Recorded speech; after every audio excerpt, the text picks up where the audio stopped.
që thotë në preambull se shprehje vullnetit të popullit të Kosovës, thuhet nuk e duam bashkimin kombëtar, sepse është ndaluar me kushtetut të bëhet bashkimi kombëtar.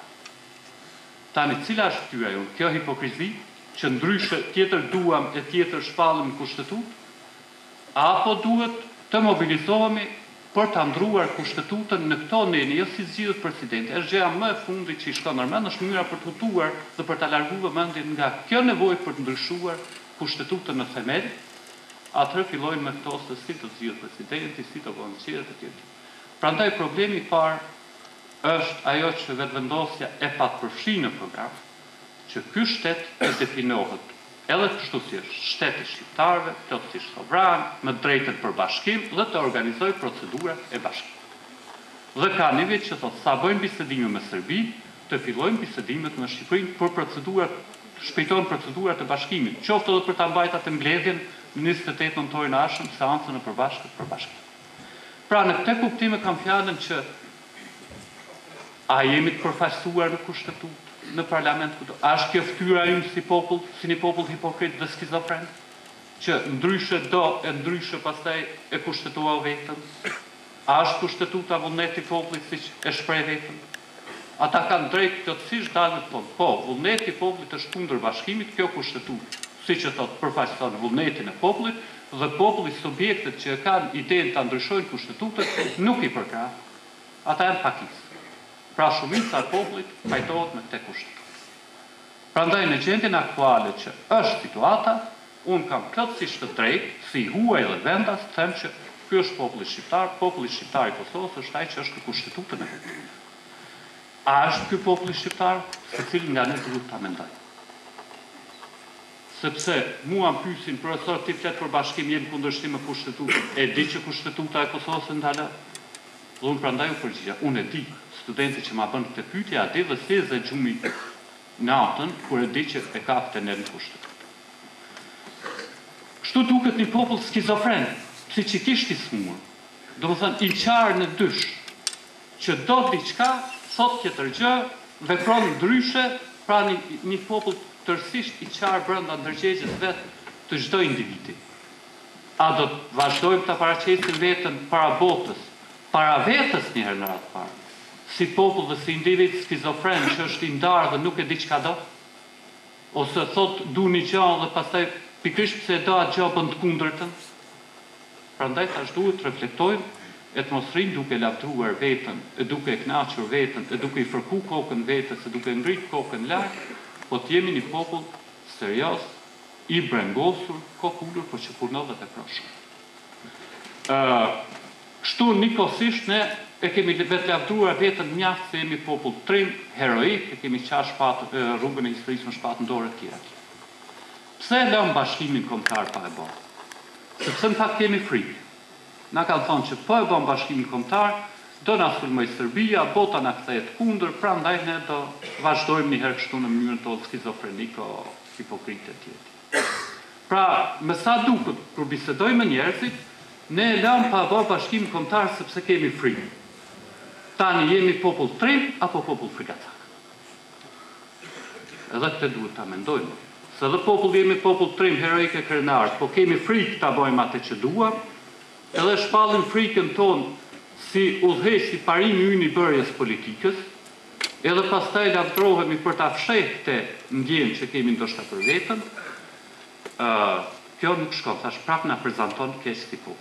Po ndoshta jemi keq, atë ta fillojmë ta mendojmë vetëm në mënyrë të brengosur, prandaj tash do të dëshiroja më shumë dalim brengosur, të menduar, kokulur, sepse ka rrezik që si që na mësojnë psikologët, pikërisht duke e ditur se jemi kështu, përpiqemi ta fshehim dhe të ndrydhim veten tonë origjinale prapa zërit të daullave, zërit të festave, zërit lahutës, tingujve të folklorit.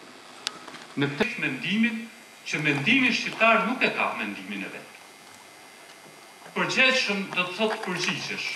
Është fjala më banale që përdorim për ditë. Dikush na thret e ne i përgjigjemi.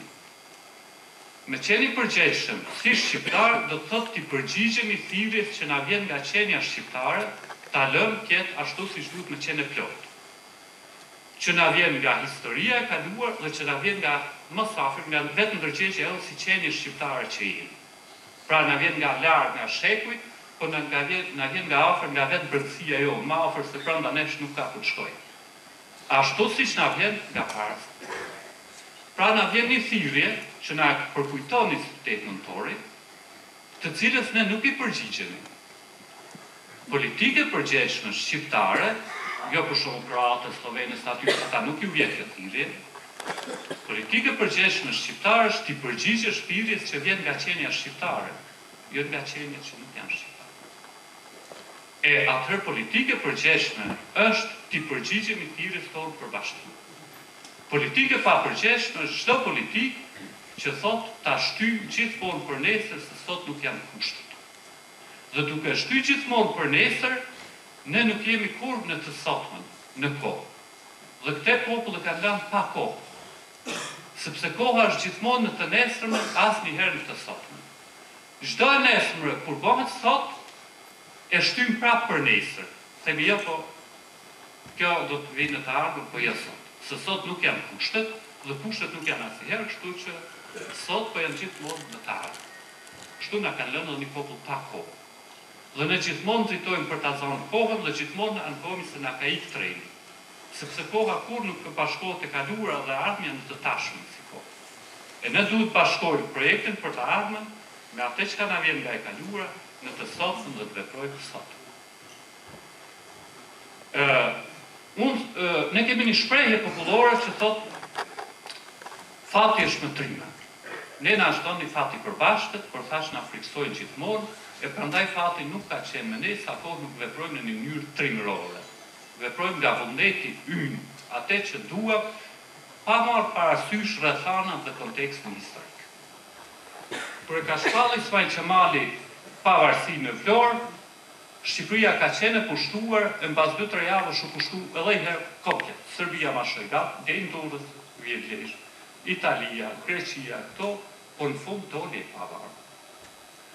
Prandaj po them, të mblidhen përfaqësuesit që ne ende i kemi përfaqësues. Ta shpallin bashkimin kombëtar në 28 nëntor. Let na sulmoj NATO, bota, Serbia, na pushtoj, në fund do dalim të bashkuar.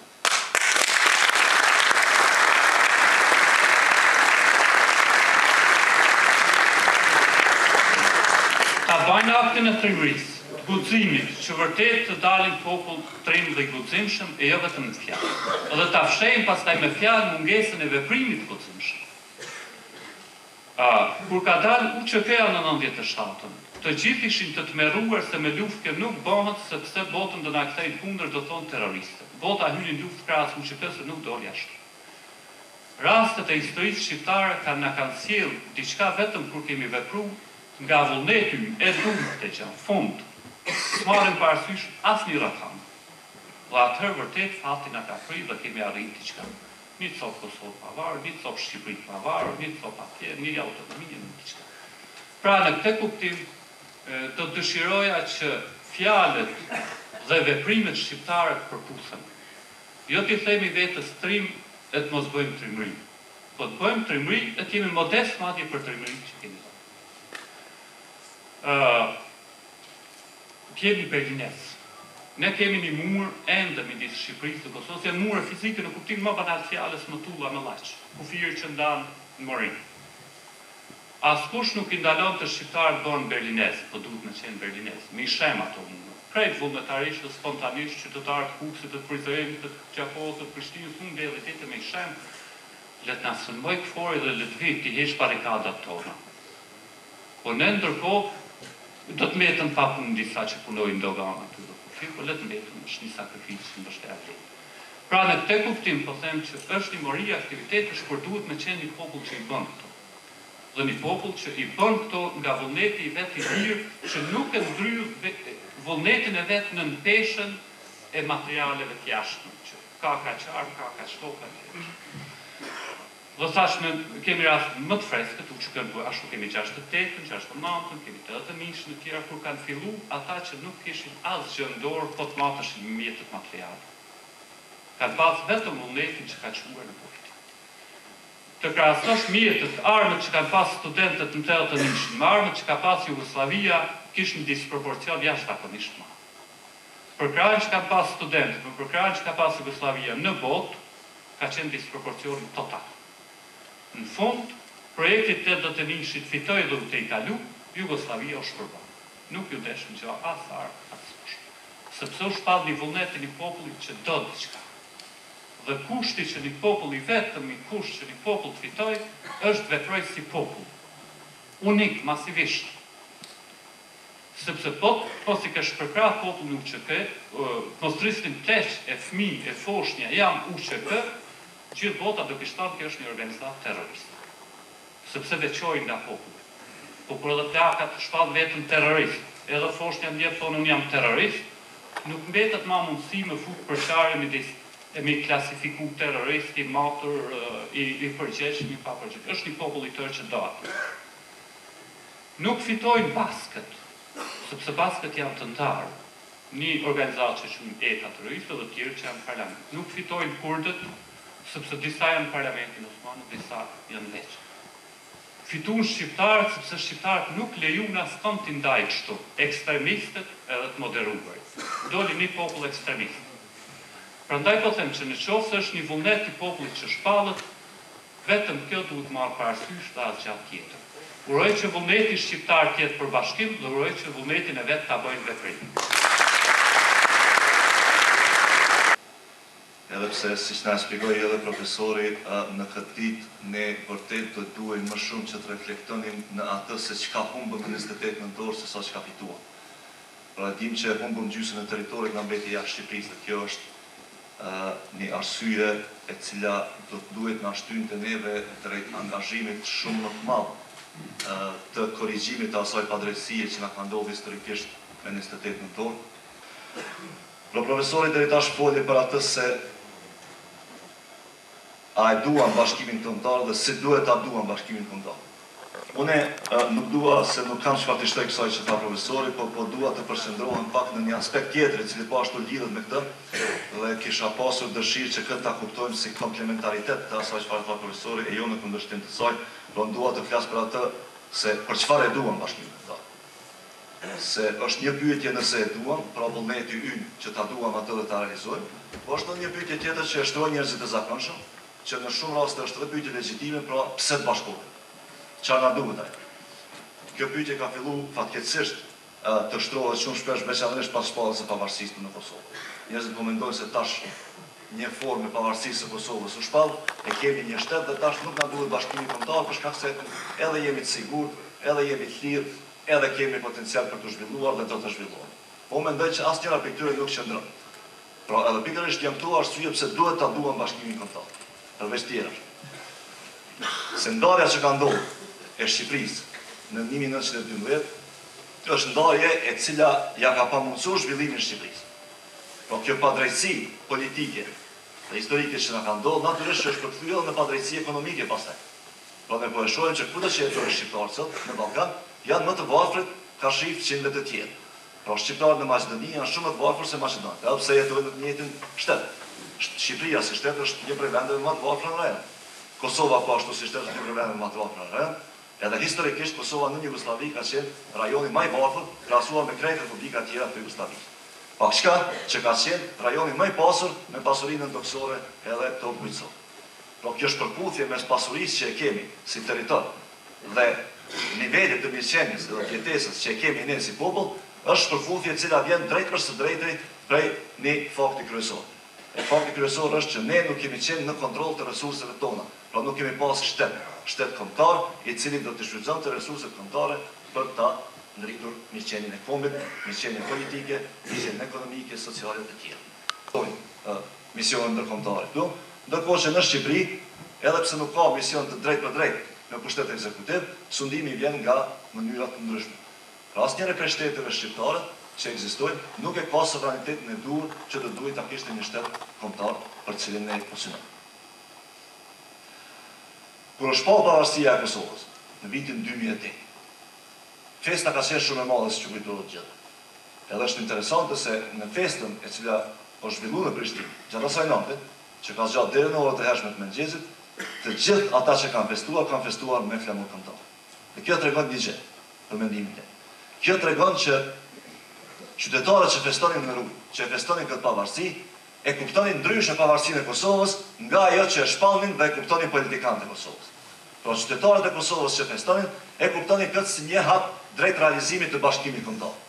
Ashtu si që kemi pasur aspirat historike, pra në një moment caktuar historik në Kosovë, ka filluar të mbruhet ideja politike që së pari duhet ta kemi shtetin sovran dhe pastaj atë shtet t'ia bashkëngjesim Shqipërisë. Kjo ka qenë një etapë, një hap drejt aspiratës kryesore. Po kur nuk ka qenë aspirata finale, pra fundi i historisë së shqiptarëve me shpalljen e pavarësisë Kosovës. Dhe qytetarët në rrugë na tregonin atë se në fakt ata ashtu e kuptonin. Pra thoshin po ne jemi shqiptar, e kemi flamurin shqiptar, e shpallon shtetin e Kosovës se do duhet ta kishte karakterin shqiptar, dhe pastaj këtë t'ia bashkëngjesim Shqipërisë, siç edhe kemi synuar historikisht. Po politikanët që ishin në përzyrët e ndërtesave të tyre, ata mendonin ndryshe. Ata mendonin se kjo do të jetë faza përfundimtare. Pra, me pavarësinë e Kosovës do të përfundojë çdo gjë. Nëse takohemi ndonjëherë në Shqipëri, do të takohemi diku në BE, kush e di se ku. Pra, kjo është përputhje mes asaj që përfaqësonin politikanët dhe asaj që e donte populli, është ajo përputhje e cila po e përcjell politikën në Kosovë në të gjitha etapat dhe sferat e saj. Prandaj sot ne kemi përveç kësaj shpërputhje politike, në asaj që ka bëjnë institucionet e Kosovës, qeveria, po të kuvendi, prezidencat të tjera, mes asaj që për çka kanë interes dhe vullnet qytetarët, kjo po na shpërfaqet pastaj edhe në aspekte tjera, në aspektet azëm ekonomike. Pra, nuk është e rastishme që politikanët këtu janë njerëzit më të pasur, për shkak se ata tashmë janë larguar, e kanë kthyer shpinën popullit dhe interesat të popullit, dhe realisht nuk u ka mbetur asgjë tjetër përveç ta shohin interesin e vet personal. Dhe duke e shikuar këtë interes personal, dorën zemër është për mendimin tim aspekti i vetëm ku ata po janë shumë të suksesshëm, pra në pasurimin e tyre.